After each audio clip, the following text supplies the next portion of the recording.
is expected to raise interest rates again. That impacts buying a home, paying off credit card debt, and on Thursday, that's the big one. The second quarter economic output, a second negative decline in GDP would signal a recession to many economists, again, until you ask this White House. That's right. They've been trying to get ahead of it all week. On the White House's website, it says, while some maintain that 2 consecutive quarters of falling real GDP constitute a recession, that is neither the official definition nor the way economists evaluate the state of the business cycle, which is a new spin on what is typically considered a recession, 2 consecutive quarter declines in GDP. As Sean pointed out, we'll get that data on Thursday. For reaction, our panelists join us now, Chief Legal Counsel for the Ready for Ron PAC, Lillian Rodriguez-Baz, and Chief of Staff for Young Americans for Liberty, Sean Themea. Great to see you both. Thanks so much for coming on. All right, Lillian, tell me about this. The White House's new definition for recession. Why is it happening now? They love to redefine everything. I mean, look, this is Biden, the Biden administration's usual MO. They want to deny, they want to downplay everything. And it's, in my opinion, it's a very calculated effort and a very interesting timing to save face on the brink of the release of the, second quarter GDP report, as we discussed.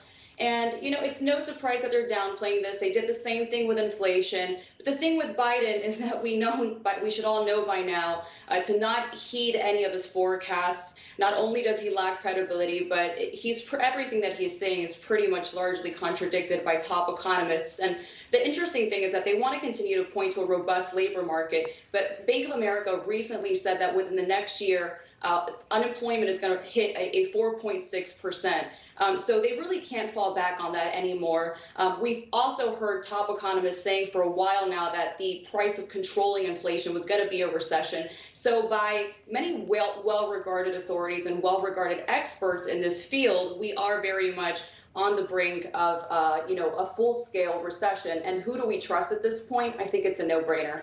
Sean, besides how you define what a recession is, the Consumer Confidence Report recently just came out, according to Bloomberg and the Conference Board, put it at 95.7. Just to give you some terms as to what that means, a year ago, this number, it just gives you a gauge on how consumers feel in this economy. A year ago, it was 128.9. It is now at 95.7. Again, a year later, year to year.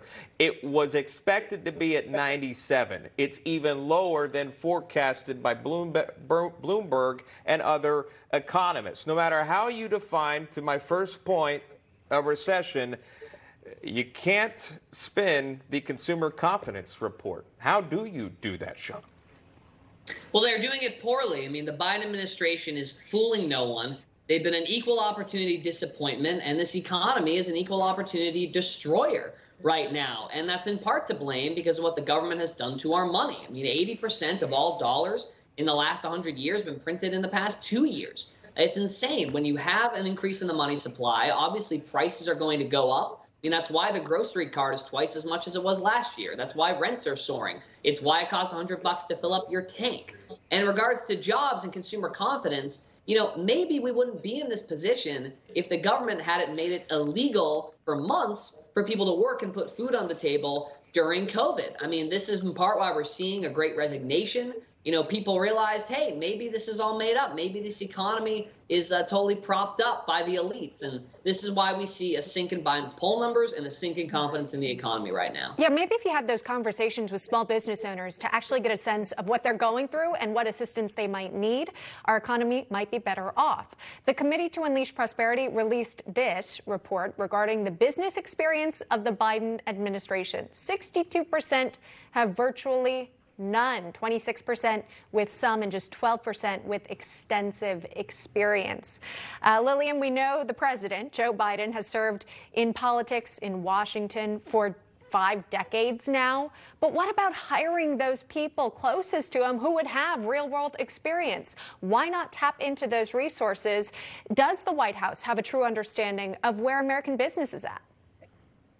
I mean, I think we've clearly seen that they do not. If we read what actual economists, top financiers, and financial institutions are saying about the current state of the economy, what they said about inflation when Joe Biden was hell-bent on denying that inflation was, merely a transitory thing. We saw that it consistently contradicts what the Biden administration, what he has to say consistently.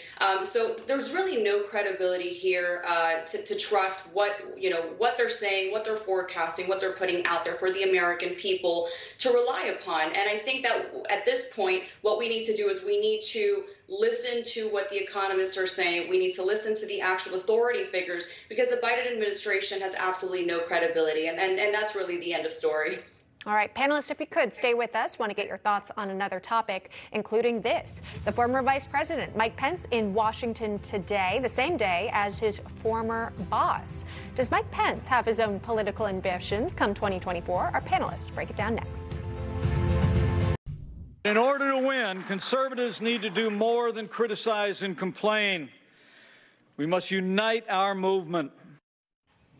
That's former Vice President Mike Pence speaking in the nation's capital earlier this morning. His remarks come hours before former President Donald Trump's D.C. speech is set for 3 p.m. Eastern Time. Panelists are back with us to react, Lillian and Sean. And Sean, we'll start with you. Some dueling speeches today in Washington, D.C. What is the young conservative response that you've been hearing in regards to both of these two men taking the stage? Yeah, well, young folks are just desperate right now for someone to come along and unite them. And there's plenty to unite around the Biden administration right now and its failures. I mean, we talked about the economy earlier.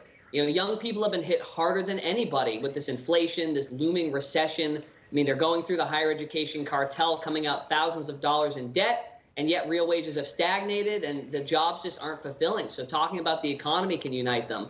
More importantly, young people don't want to go and fight in a war and die in Eastern Europe for something that has nothing to do with putting America first or America's safety. Yet Joe Biden wants us to keep sacrificing for that. So they're anti-war.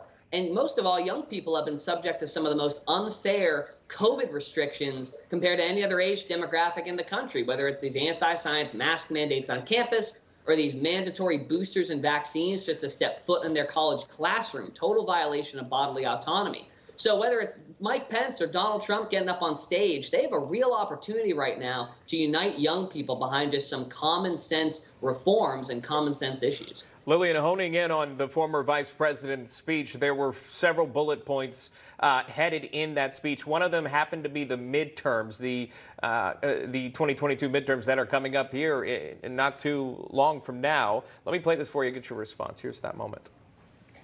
Now more than ever, we need leadership and vision. In 2022, the good news is we have a once-in-a-lifetime opportunity to save America from decline and decay brought on by those progressive policies and to build a governing majority that will last for generations. And Lillian, just that quick point there, you've seen the straw polls with Ron DeSantis, with Vice President Pence, with President Trump in them.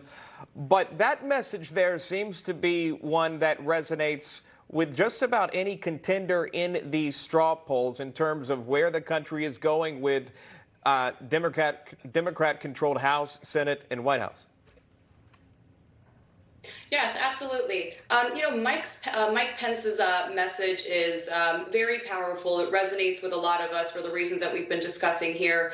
And it's interesting because I think when we talk about Mike Pence and just focusing on his speech and the timing of his speech, there's rumblings that he has, aspirations to run for president, putting the midterms aside in the upcoming 2024 elections. And I think we've seen this progressively growing effort on his part to sort of reinvent himself and to separate himself from Trump. And I think, again, his message is positive. I'm not so sure, however, that he will be able to, even if he decides to throw his hat in the race, to really stand a chance against contenders like, Ron DeSantis, who's, drawn a lot of support so far. So it's going to be interesting to see, but he's a fine man. And I think his message, again, is it resonates with a lot of people, especially right now. Sean, if I could ask you, when you talk to, young Republicans, you might also hear from young Democrats about who they're looking for as their pick for 2024.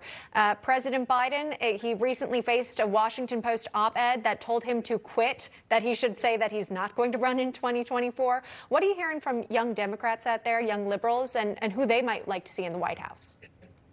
Well, if there's one thing that's uniting, conservatives, libertarians, and the far left on college campuses, it's that they do not want Joe Biden to be president now or in 2024. I mean, he's disappointed the average American. He's disappointed the far left. He's disappointed everybody.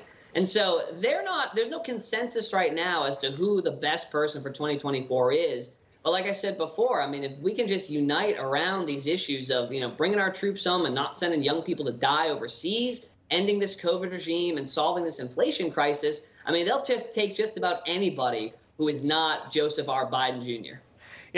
Interesting moment on the show earlier. We had RNC Chairwoman Ronna McDaniel speak about the midterms, Lillian, and Republicans, and the, quote, red wave. And she says, I hate that term, the red wave, because Americans are going to have to work for this. Republicans are going to have to work for this. It won't be, essentially paraphrasing, it's not just going to be an automatic thing. There's still a lot of work to be done. Do you believe that to be true, Lillian? And where does the work begin and where does it end?